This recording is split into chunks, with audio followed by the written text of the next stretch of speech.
Helmets Off, brought to you by WCF Insurance, is on. Going to do a little NBA action here. I recently watched a basketball game against my Utah Jazz, which I'm a huge fan of, and the Golden State Warriors.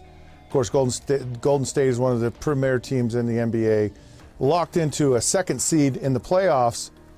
As a Jazz fan, I'm excited because they held out their top four players didn't even play in the game.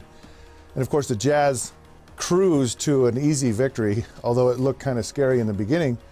But the Jazz end up winning this game. I'm excited because the Jazz are fighting. You know, they're in this huge conglomeration of teams that are within one or two games, and they could be out of the playoffs or they could be a third or fourth seed in the playoffs. It's that close at the kind of the middle and the bottom of the Western Conference. And here you have the Golden State Warriors just, holding out all their players. Why are they holding them out? Well, they want to rest them. They want to rest them for the playoffs. But potentially, which I think is probably strategic on the part of Steve Kerr, is that they don't want to really show the Jazz, give them kind of a little bit of an indication of how they handle things, because they could be a first-round opponent of the Utah Jazz in the playoffs. You just don't know. But I have to scratch my head at this, okay? So as a Jazz fan, I'm fine with it. I'm excited because we won, right? And we don't ever win at Golden State and Oracle Arena. But as an NBA fan, and I just watched the game, I felt bad for the Golden State Warriors fans. Here they are, having to watch this game. They pay all of this money for these season tickets, and what do they get? They get the backups. They get throttled by the Utah Jazz. Who wants to pay money if you're the Golden State Warriors to see this? Well, I do, because I'm not a Golden State Warriors fan. But if you're a Golden State Warriors fan, I'd be furious about this. And it's kind of the irony of what happens in the NBA. So here you have the really good teams are now tanking.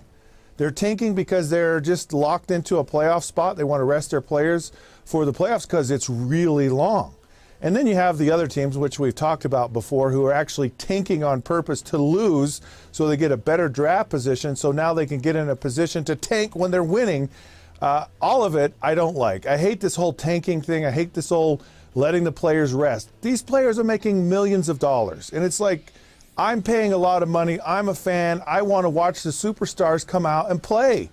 I didn't come here to watch the subs. If I did that, I'd go to the D League or the G League or whatever letter in the alphabet league they have right now.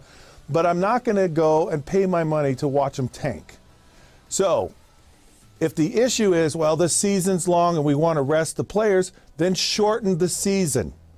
Or tell these players, I'm sorry, you're making all this money. You need to play. You need to play because these people who are watching the game actually are the ones who are paying your salary, and they want to watch you play. I just don't like it. I think it's wrong.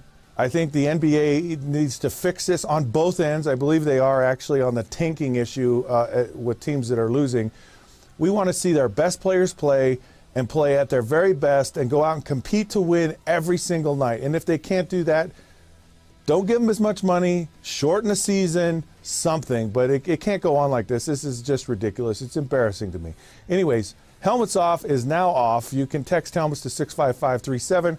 Go to all those social sites and like us. And if you're halfway smart, well, if you are, you'll agree with me, but also just push that podcast button on your smartphone. Type in Helmets. There we are. Until then, we'll catch you soon.